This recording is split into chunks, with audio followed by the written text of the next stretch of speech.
Today, it's all about trim tabs. Let's get into it.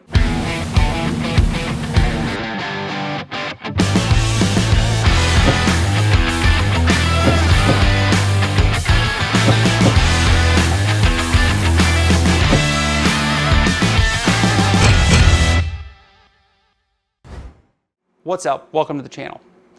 A couple of things really quick just before we get into the trim tabs is one, our last video that we put out a couple of weeks ago got the best response that we've ever seen from any video that we've ever done. And I just want to say thank you to you guys. We got over 100 subscribers in that video alone, which is huge for us. We're a little channel, we're a small community of boaters here, and it's massive when we see spikes like that. And I really want to thank you guys because we love making this content, and we're not making it as quickly as we would like to right now.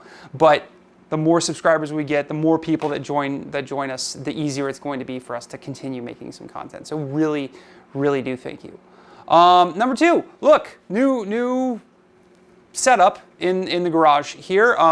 We're in the corner. I'm standing up. I'm not sitting on a stool for the first time in this whole channel thing when I'm talking to you like this. So it's all new. Tell me what you think. Tell me if you like it, because if you don't, I'm not changing it back. So sorry. Now, let's talk about trim tabs.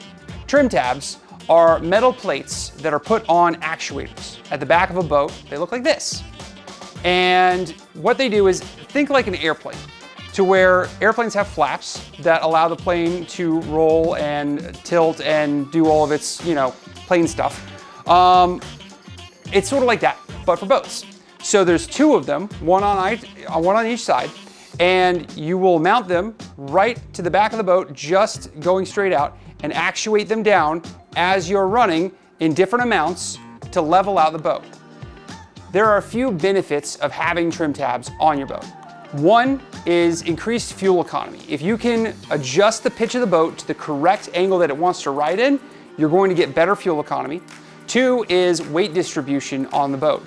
If you have a bunch of people on your boat, or maybe there's a bunch of cargo, or you're fishing, or that kind of stuff, and everybody's loaded up on one side of the boat, but you want to be running, you can use a trim tab to level that boat back out and distribute that weight, or correct for incorrectly distributed weight on a boat.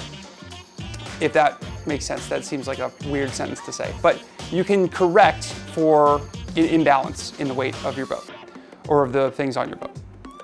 Number three is you can get a smoother ride out of it. And that's actually what we are going to be doing today to our boat, because we put an Armstrong engine bracket on my 19-foot Pursuit.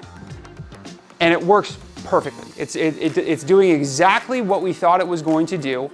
And Armstrong, because they know these kinds of things, usually around the 20-foot mark of a boat is where brackets kind of find some of their limitations. We knew this going in, we were going to do it, and we knew it was going to shift the weight of the motor back and give the boat a little bit of bounce to it as it's riding, which is why we have trim tabs to put back on the boat and level that out for us to smooth out that ride and still give us the bracket and the space that we've been wanting to put that bracket on. So the smoother ride is the reason why we're putting it on our boat today. So when mounting trim tabs, there's a couple of things you want to consider. Number one, which is the most important, is placement. It's very important to get the trim tabs the exact same distance off of the keel of the boat. Where we had these trim tabs at before, when I bought the boat, they were way too far into the keel, to where they had to work way too hard. You want them out a little bit from the keel, not out of the water, but as far away from the middle of the boat as you can get, so it can grab water without having to work really hard and having to over tab things. We're gonna mount the actual piece of the hinge onto the transom with some stainless steel bolts provided by our best friends, Bolt Depot. Thank you, Bolt Depot, you guys are awesome. We're gonna take the wires and we're gonna run them through the transom, sealing them with 5200 after we drill the hole and push the wires all the way through, and then run those wires up into the console. When wiring electric trim tabs, you will have two options. There's no wrong way to do it, despite what anyone may say, but I have a specific way that I like to do it. So traditionally, how it comes from the factory and what they tell you is the buttons on the dash for your trim tabs, like my Lenco buttons, have in the middle, it says bow on either side, and then arrows up and arrows down. And the thinking behind it is whichever side of the bow you want to go up or down, you press that button and that side of the bow goes up or down. How that works is that actually adjusts the trim tab over there to get the bow, the starboard trim tab adjusts to get the port bow to go down. So it balances like that. That's the way it's designed to work. I don't like that. I like whatever button I'm pressing to be on the same side. If I'm pressing the starboard port, if I'm pressing the starboard button, I want the starboard trim tab moving. That's just how my brain works. I don't think bow, I think which trim tab is going where. It's just a matter of practice and a matter of preference. All you've got to do is switch the wires. So if you want to keep it the factory way and that's the way you learned how to do it, awesome, great, do that. I'm switching mine because I can, and that's the way I like to do it.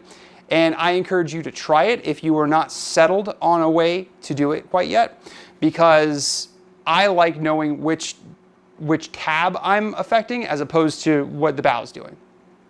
And that's another thing that I'll call out. Trim tabs are kind of a skill. You need to practice with them, or at least I do. Need to practice with them to get good at them, because it's kind of like balance. It's like riding a bike. Like, you've got to stay balanced on it. You've got to find the sweet spot. And I've got one pretty good tip to help you do that Bert gave me, which is whenever you are going from idle to going on plane, over tab all the way down. Like, get the tabs deployed all the way down, which will stuff your nose a little bit, and then walk it off and trim the boat in from tab down back up to find that sweet spot of on plane. Then when you've got that sweet spot, trim your engine out a little bit if you've got an outboard. Trim your engine out and find the sweet spot for the engine to where it's running optimally, and tweak and adjust everything. You've got three pieces moving, both the tabs and the engine. Those three pieces, you're kind of getting into a nice, good rhythm to where everything's exactly set up right. And it takes a little bit of practice to understand, one, where the spot is for the boat in an optimal condition. Two, when there's weights distributed, how you want to do that. It's kind of an art. There's finesse to it. You've got to practice it a little bit. And whenever you load up the boat differently, it's going to behave differently. So there's no one set way to do it. It's a little bit of an art. So I encourage you to go out there and practice. Do not practice in the ocean if you are on the coast and you go out into the ocean. Don't practice out there until you're confident inland. And if you have any tips for how to use trim tabs, how to trim, please drop a comment. That's what it's down there for. We'll see you next time. Oh, and if you haven't subscribed, please subscribe. We'll see you later. Oh, what was that? It's fine. Don't worry about it. It's all moving. It's all moving.